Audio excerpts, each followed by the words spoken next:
BD Law, o podcast sobre desenvolvimento de negócios no mercado jurídico. Este podcast conta com o apoio da CRWA, uma agência digital especialista em web design, e-commerce, websites e marketing digital.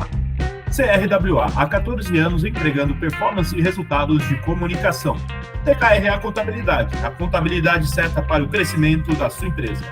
Já ouviu falar em Legal Design? Não? Procura por Bits Legal Design, criando documentos que qualquer pessoa entende. Sejam muito bem-vindas e bem-vindos. Eu sou seu host, Gabriel Bidini, especialista em desenvolvimento de negócios no mercado jurídico. Este é o episódio do BD Law Inovação, aqui você vai acompanhar conversas com profissionais que estão liderando a transformação em suas áreas do universo jurídico ao ecossistema de inovação, passando por startups, legal techs, law techs, empresas e muito mais. Um espaço para explorar ideias, tendências e caminhos que conectam o direito à inovação. E eu sou seu host, Gabriel Bidini, especialista em desenvolvimento de negócios no mercado jurídico. Estamos aqui com Amanda Pessoa, advogada que acredita na inovação jurídica por meio do Legal Design. E Visual Law, sócio do Bermudes Advogados com atuação em contencioso civil estratégico e arbitragem. Graduado em Direito pela Universidade Federal do Rio de Janeiro, especializado em Direito Processual Civil e Direito Civil Constitucional pela Universidade do Estado do Rio de Janeiro.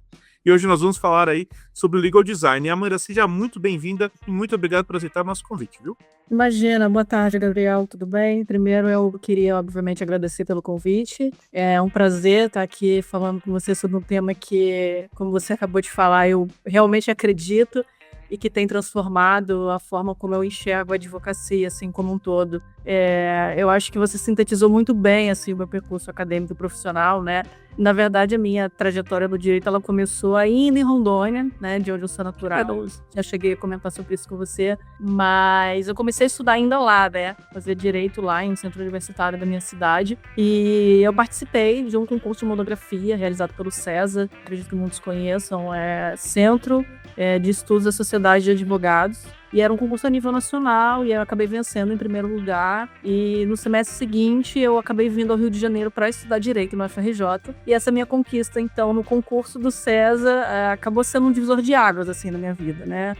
Acabou abrindo as portas do escritório para mim, foi onde eu comecei como estagiária e onde eu sou sócia hoje. E aí, Gabriel, depois que eu concluí a faculdade, assim, eu passei por um período de muitas dúvidas, né? Foi um período de muita incerteza, assim.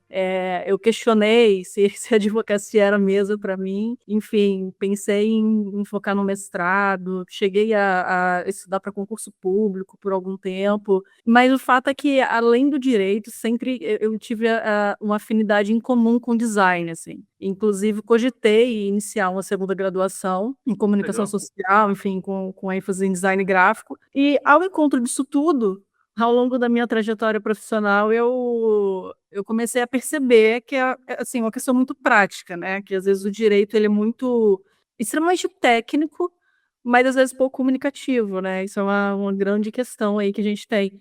E isso acaba impactando diretamente a compreensão do julgador, do cliente e às vezes até atrapalhando aí a própria estratégia processual, né? Quando ela não é bem compreendida, isso também acaba sendo um problema. Mas, e aí quando estagiária ainda, eu já buscava tornar as coisas mais simples de alguma forma. Hoje eu entendo, né, de onde que veio isso.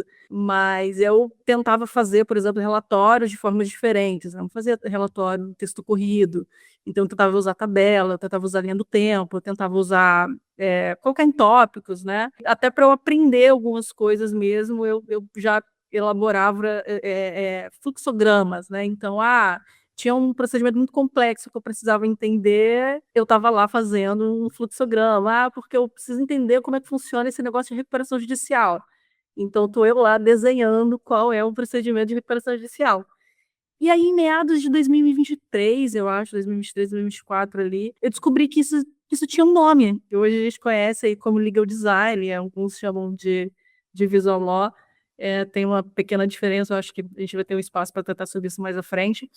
Mas eu descobri que existia esse movimento, né, que existia um movimento dessa direção, e eu entendi que era perfeitamente possível conciliar a minha formação jurídica com a aptidão que eu queria muito ali desenvolver. Então, foi justamente daí que eu parti, né, e que nasceu esse meu interesse em me aprofundar nessa área. Fiz alguns cursos de extensão específicos de design, inclusive estou finalizando agora uma especialização em design gráfico na Unicamp, Que legal. E aí, assim, faz parte dessa jornada que eu tô evoluindo, e realmente acredito que a comunicação visual pode ser uma ferramenta poderosíssima para transformar o direito mais claro, mais eficiente, mais acessível, enfim, todos os benefícios que a gente sabe que ele pode proporcionar. Ah, que legal, mano. Nossa, e o que que você tá achando aí desse curso que você tá é um curso não, digo, você falou? É isso, não é especialização em design gráfico. Especialização, perdão, sim. O que que você tá Eu tô achando?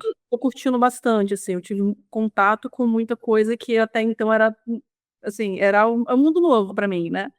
Então, por mais que a gente tenha noção de uma coisa ou de outra, você vê isso mais de perto, é muito interessante e agrega muito, né, na prática do dia a dia, vem só para somar.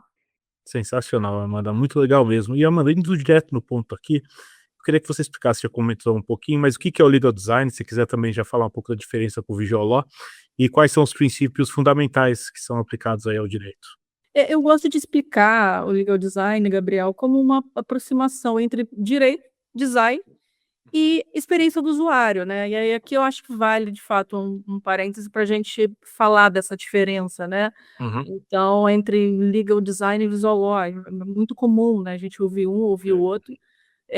Eu acredito que eu aprendi assim, né, entendi assim que de fato existe uma diferença, mas para a gente entender essa diferença eu voltaria um pouquinho lá no conceito de design. Uhum. Eu acho que design é só o design gráfico, e na verdade não, né, se você voltar à raiz da palavra design, uma palavra que consiste o quê, né? O que que é o design? Ele consiste na criação de projetos para a solução de um problema, ou de uma melhoria, de alguma situação, a partir do pensamento criativo. Então, assim, você pode desenvolver o design de N formas diferentes, né, e o design gráfico é só um deles. Então lá em 2000 meados de 2013, eu acho, surgiu esse termo legal design, que é trazendo essa ideia do design para o mundo jurídico. Então vamos resolver problemas jurídicos, né, e aí você pode fazer isso de várias formas também. Então, você pode criar serviços jurídicos, você pode criar produtos jurídicos, você pode, eh criar sistemas jurídicos complexos, né, assim, tudo em busca de resolver problemas jurídicos, questões jurídicas. Então daí o legal design. E aí entra o que as pessoas chamam de visual law, né, no meio desse universo a gente tem o que as pessoas chamam de visual law, que seria algo similar ao design da informação, né, que aí sim, né, nessa face do legal design, de tantas que ele tem, seria aquele foco na apresentação, na melhor representação visual da informação jurídica, né, e aí você se utiliza de elementos, visuais dos mais variados. Então você usa gráfico, você usa ícone, você usa imagem, você usa linha do tempo, você usa fluxograma, né, então tem várias formas de você representar isso visualmente, que é o que a gente chama de visual law. Mas aqui, Gabriel, para nossa conversa, eu acho que a gente pode, eu não acho que não tem problema nenhum, assim, a gente tratar tudo como sinônimo, né. Então eu tô falando de legal design, eu posso estar falando de outras coisas, mas eu também tô falando de visual law, né. E visual law, legal design, assim, na prática, eu acho que a gente pode dar um significado, eh, de um pensamento da informação jurídica, não como um texto técnico somente, né, mas como uma ferramenta importantíssima e sensível de comunicação. Então o legal design busca responder, assim, perguntas como: "Ah, essa informação está clara? A pessoa para quem eu estou destinando essa informação, ela vai entender o que eu estou querendo realmente passar? Né, a estrutura que eu estou usando aqui, ela está facilitando ou está dificultando a tomada de decisão?" Eu, hoje, né, se eu estivesse do outro lado da cadeira, lendo isso aqui, partindo do zero, como provavelmente a outra pessoa vai estar lendo, né, eu estaria entendendo? Né, então, aí daí, dessa ideia toda, Gabriel, eu acho que a gente pode tirar os princípios fundamentais, né, voltando à sua pergunta, né, que quais seriam os princípios fundamentais, assim, do legal design, né, que a gente poderia citar: clareza, objetividade, organização da informação, acessibilidade, foco no usuário, Enfim, tem muito mais coisa, né, que a gente poderia citar aqui, mas eu acho que esses pontos resumem bem. E quando a gente fala em usuário no direito, a gente está falando de muitas pessoas, né? A gente está falando do julgador, que pode ser um juiz, pode ser um desembargador, pode ser um ministro, pode ser um árbitro. A gente está falando do próprio cliente, né?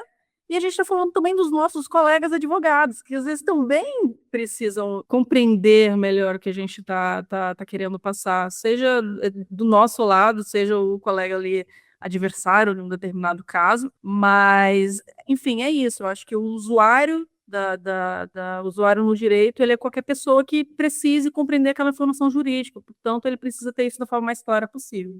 Muito bacana, Amanda, eu gostei muito da explicação que você deu e é interessante, porque daí você traz a gente mais aí, porque as pessoas às vezes ficam se perdendo, né, entre legal design, visual law, e ficam com medo de errar o termo e tudo mais, e aqui a gente tá mais querendo entender na maneira geral, né. E Amanda, eu queria saber, o legal design a gente pode aplicar em todas as áreas do direito, eu acho, né. E eu queria saber como que dá para usar no contencioso civil, se tem alguma dica que você pode dar para quem está pensando em aplicar nessa área? Gabriel, assim, a observação que eu faço logo de cara é que no contencioso civil, principalmente, né, porque a gente tem, às vezes a gente se depara com muitos casos extremamente complexos, o legal design tem impacto enorme, né? Então, como a gente lida no dia a dia com processos que são muito volumosos, então são muitos documentos, às vezes é uma cronologia extensa que você precisa eh, explicar ali em um curto espaço, né? Em pouco tempo ali. E são discussões técnicas muito sofisticadas, que às vezes é até difícil você traduzir isso, né? De uma forma que não seja tão técnica, é um desafio. Então, o legal design ele vem para ajudar nesse excesso de informação que a gente tem no contencioso civil. E aí a gente tem algumas ferramentas, digamos assim, que a gente usa, né, na verdade. E aí eu trago como destaque aqui para você, assim, disparado, eu acho que é a utilização de infográficos, né, que que hoje em dia, como está se popularizando, ainda bem, cada um chama de um jeito diferente, né, então você tem quem fala on page, você tem quem fale, infográfico, você tem quem fale resumo visual, você tem, assim, mas é tudo querendo dizer a mesma coisa, né, é resumir de forma simplificada e visual, o conteúdo jurídico que às vezes está exposto ali numa manifestação, né, numa peça. Então, você pode colocar isso na própria manifestação, ou você pode fazer isso, de forma destacada, fazer um A3, né, enfim, um formato mais cabível, assim, a depender da situação. Você tem as apresentações, né, que você pode fazer do escritório para o próprio cliente, né, e vice-versa, né, e auxiliando aí, aumentando essa integração entre escritório e departamentos jurídicos. Mas com relação às apresentações, Gabriel, eu acho que vale destaque também, e aqui trazendo para a sua pergunta do contencioso civil, né, que é o que a gente está falando aqui hoje, eu acho que merecem destaque as apresentações de arbitragem, não sei se você já conhece, você já ouviu falar, mas é muito importante também, né, porque é uma forma de você expor ali o caso que é muito, muito interessante e de grande ajuda, assim, né.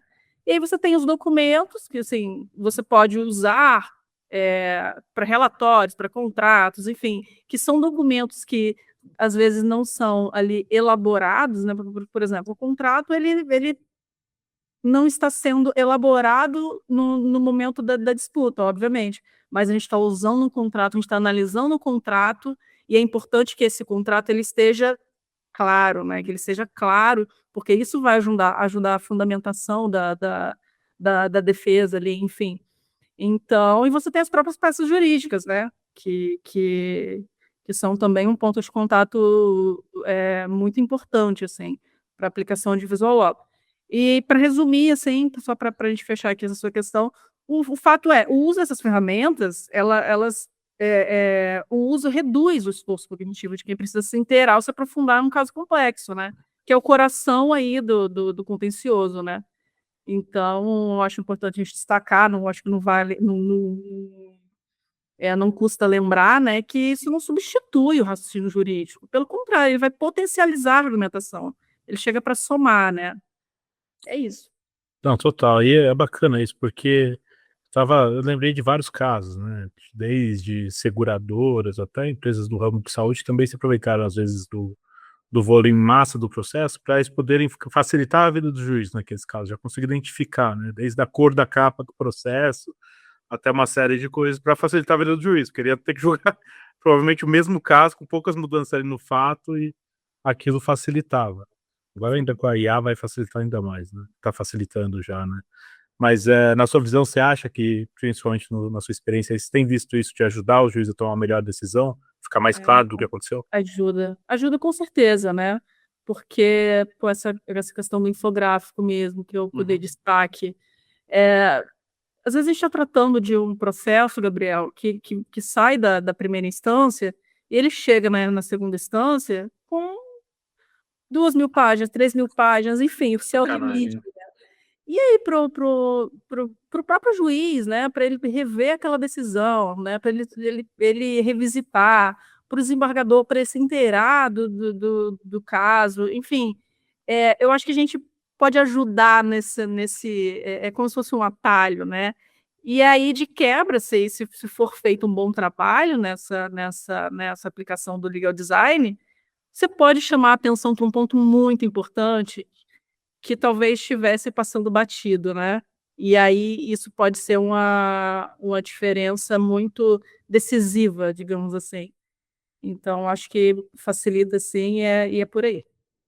Muito legal, manda aí te ver também, que agora já acho que tá melhorando isso, né, eu acho que você vai saber falar isso mais assertiva do que eu. O que que acontece, a gente vê muitos dos advogados mais tradicionais, quando você aplicava o legal design, fala: "Pô, você tá diminuindo o trabalho, você tá simplificando uma coisa que não é simples", aquela coisa toda. Eu acho que tá mudando isso. Mas para tirar esse tema aí, você acha que é possível aplicar o legal design sem perder a profundidade técnica e rigor jurídico que a gente precisa aí ter no trabalho? Com certeza, com certeza. Eu acho que essa resposta dessa pergunta, Gabriel, ela passa por uma palavra-chave, assim, fundamental, que é complementaridade, né. Acho que as coisas se complementam aí. Então, acho que inclusive é importante a gente reforçar isso, bater nessa tecla sempre, porque a gente sabe que existe um preconceito inicial, né. Sim. Ah, porque é como você falou, o legal design simplifica demais o direito, mas é justamente o contrário, né.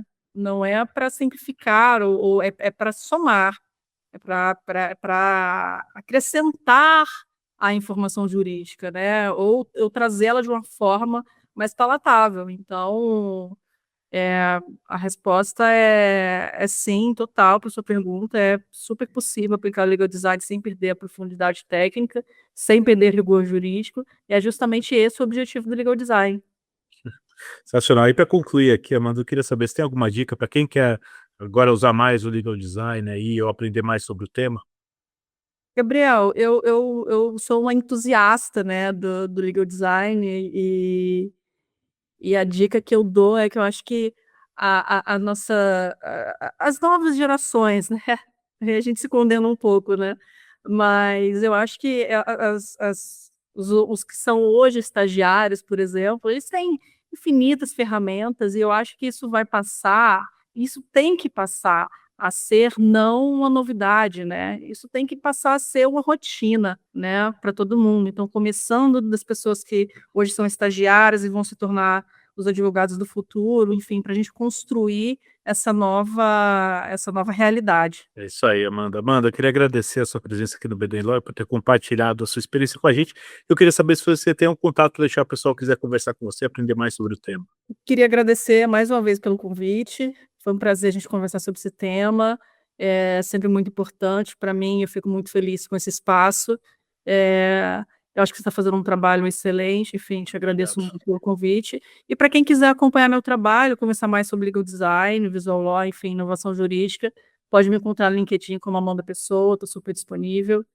E é isso, espero que essa nossa conversa incentive mais profissionais a pensarem o direito também como comunicação, né. É isso aí, Amanda. Tenho certeza que vai incentivar e obrigado mais uma vez aí. Pessoal, a gente vai ficando por aqui. Não deixe de nos seguir nas redes sociais. Estamos lá no Instagram, no @BDenLaw, e no meu LinkedIn, Gabriel Bidini, onde vocês vão encontrar conteúdo sobre desenvolvimento de negócios e mercado jurídico. Este é o BDenLaw, o podcast sobre desenvolvimento de negócios no mercado jurídico. Nos vemos no próximo episódio. E até BD Law, o podcast sobre desenvolvimento de negócios no mercado jurídico. Este podcast conta com o apoio da CRWA, uma agência digital especialista em web design, e-commerce, websites e marketing digital. CRWA, há 14 anos entregando performance e resultados de comunicação. TKRA Contabilidade, a contabilidade certa para o crescimento da sua empresa. Já ouviu falar em Legal Design? Não? Procura por Bits Legal Design, criando documentos que qualquer pessoa entende.